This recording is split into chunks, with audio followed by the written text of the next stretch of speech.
Students आज का topic हमारा लेक्चर 17 है और यूनिट हमारा 9 और उसका नाम है हीट। तो आज का जो हमारा टॉपिक है वो है most solid expand on heating.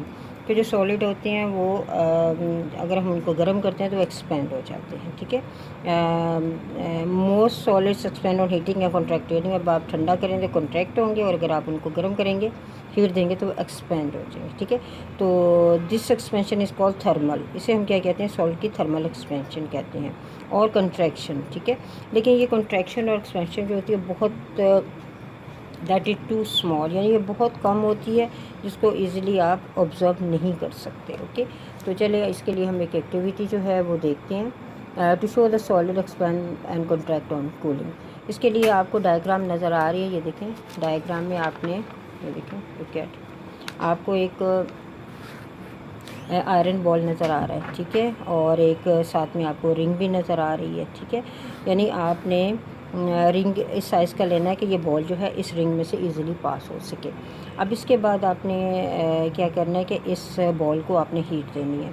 आपको पता है कि सॉलिड जो है वो एक्सपेंड होते हैं, तो ये अगर एक्सपेंड होगा तो इसके बाद आप देखेंगे कि इसमें से जब आप दोबारा रिंग में से पास करेंगे तो ये जो सॉलिड बॉल है ये इसमें से नहीं पास होगा। ठीक है, यानी इट मीन कि इसमें एक्सपेंशन होगी। अब इसको आप ठंडा होने दें तो इसके बाद इसमें कंट्रैक्शन आ जाएगी, फिर दोबारा ये अपने ओरिजिनल साइज़ में आ जाएगा, फिर ये इजीली इस रिंग में से पास हो जाएगा। यानी ये कंट्रैक्शन और एक्सपेंशन जो होती है इतनी माइनर, इतनी कम होती है, हमें इजीली इसको ऑब्जर्व नहीं करते, लेकिन इस एक्टिविटी से आपको इजीली पता चल जाएगा कि ये बॉल जो है हीट देने से एक्सपेंड हुआ और ठंडा करने से ये कंट्रैक्शन हुआ। ठीक है, इसके बाद हमारा नेक्स्ट टॉपिक आ रहा है, इसी से रिलेटेड है, thermal expansion of solid is useful. यानी ये जो एक्सपेंशन और कंट्रैक्शन जो होती है ये हमारे लिए बहुत ज़्यादा फ़ायदा देते हैं।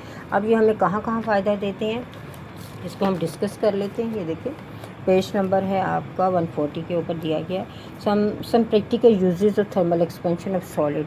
यानी प्रैक्टिकल इसके थर्मल एक्सपेंशन के यूजेस है। सबसे पहले आ जाता है fixing iron rim on the wooden wheel.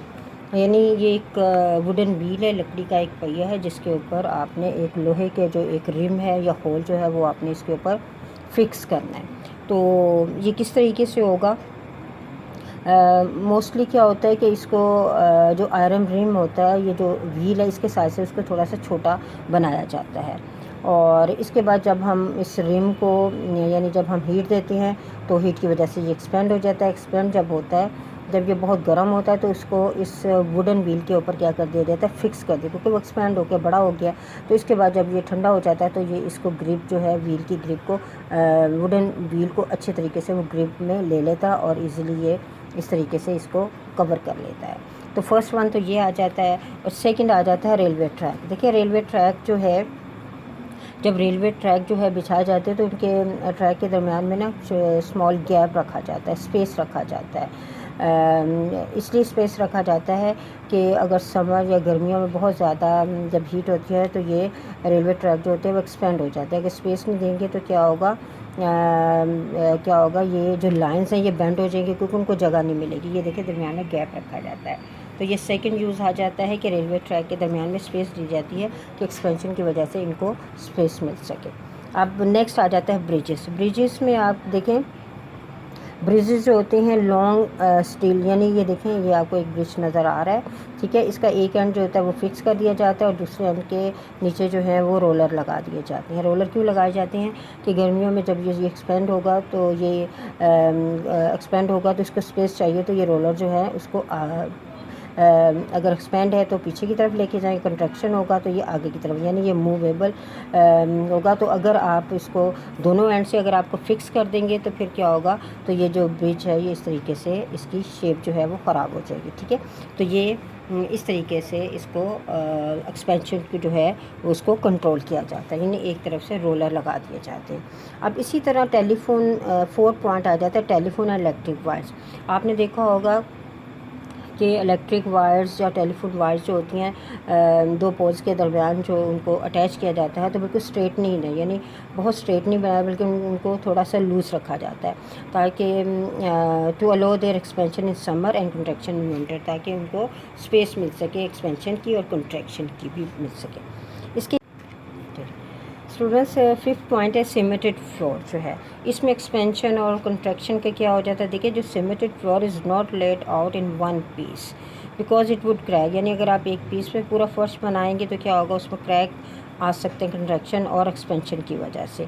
तो इस चीज़ से अवॉइड करने के लिए जो सरफेस है उसके दरमियान में ग्लास स्ट्रिप रखी जाती हैं और फिर उसे इस तरीके से तैयार किया जाता है ताकि एक्सपेंशन और कंट्रैक्शन की स्पेस रहे। ठीक है, और लास्ट आ जाता है हमारे पास bimetallic strip. Bimetallic strip is use, इसको कहाँ यूज़ किया जाता है, इसको टेम्परेचर किसी भी डिवाइस में टेम्परेचर को कंट्रोल करने के लिए इसको इस्तेमाल किया जाता है, उसे हम क्या कहते हैं, थर्मोस्टेट कहते हैं। Thermostat are used in fire, ये कहाँ कहाँ इस्तेमाल होता है, फायर अलार्म में यूज़, रेफ्रिजरेटर में यूज़ है, ऑटोमेटिक इलेक्ट्रिक प्रेसेस में यूज़ है, इलेक्ट्रिक ओवन में, रूम हीटर्स में और गीज़र वगैरह में इसको इस्तेमाल किया जाता है। ओके, तो स्टूडेंट ये था हमारा आज का टॉपिक। आई होप कि आपको समझ आ गई होगी कि थर्मल एक्सपेंशन जो है हमारे लिए कहाँ कहाँ यूज़फुल है। उससे रिलेटेड जो क्वेश्चन नंबर 9 है वो आपने इसको लर्न भी करना है और लिखना भी है। ओके, तो अल्लाह हाफिज़, स्टे होम।